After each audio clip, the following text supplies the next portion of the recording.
Нека бъде тази година моите и усмихнени съвсем.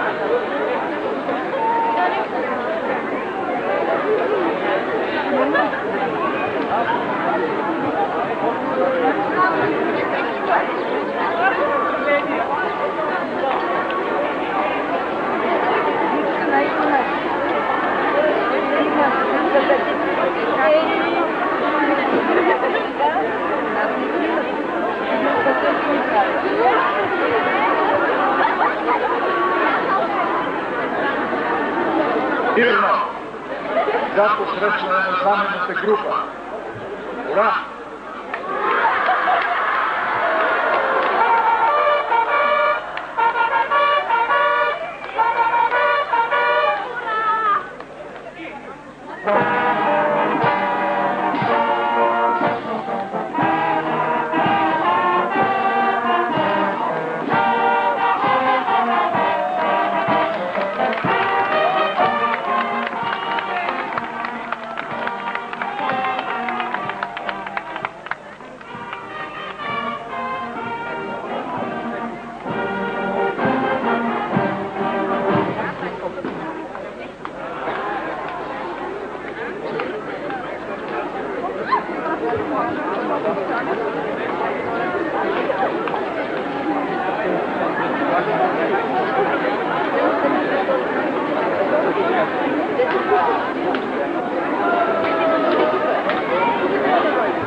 Довиждаме, училище любими.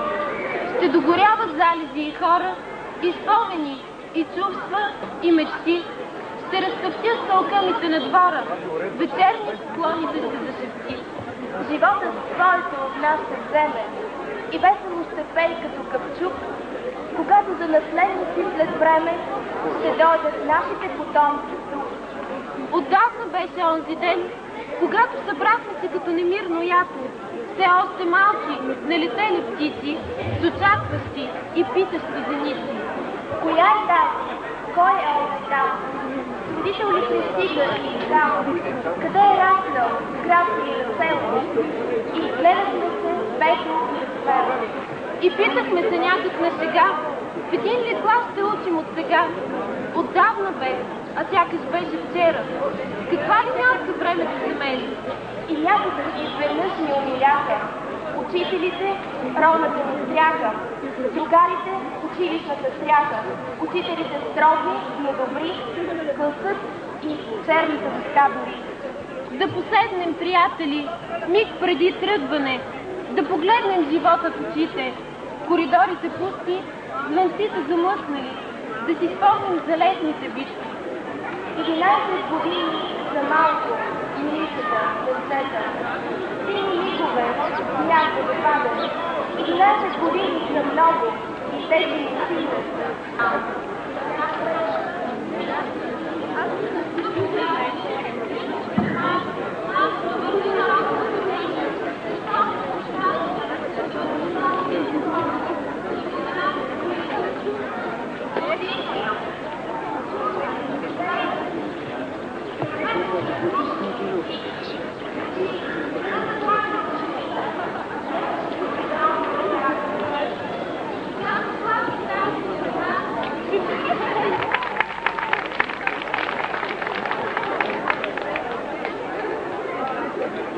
приятели, не ще вълнуват вече никого. Уважаеми учители, скъпи ученици, живота на всеки човек има мигове, спомената, които остава за винаги. Мигове, които радват и натъжават, вълнуват и трогват. Истина е, че човешкият живот се състои не от дните, които сме изживели, а от дните, които сме запомнили. Днешният ден е един от тях. Ние да бъдем от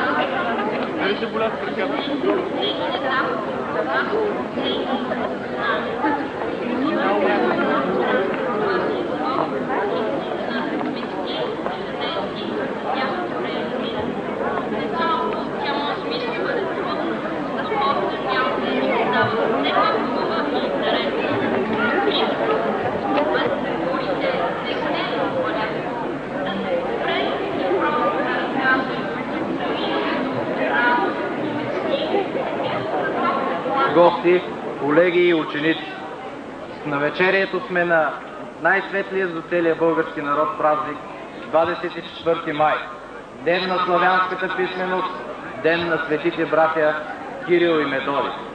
Всичко велико в нашата история започва от тяхното безсмъртно дело. Те създадоха нещо, което не разделя никого, а обединява всички – свещеното слово. Това свещено слово, което устоя на всички чужди завоеватели.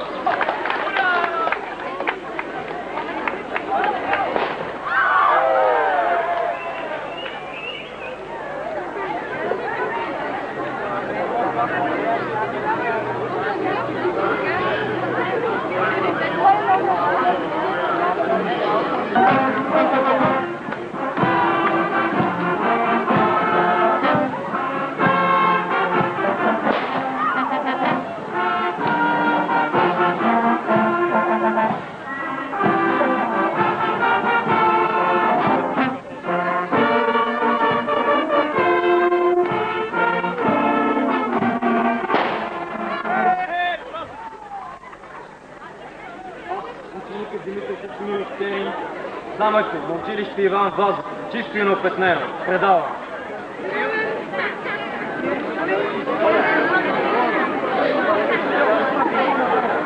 Аз, Чавдар Иванов Попов, долу Иван Вазов, знамето чисто и неопетнено. Приех!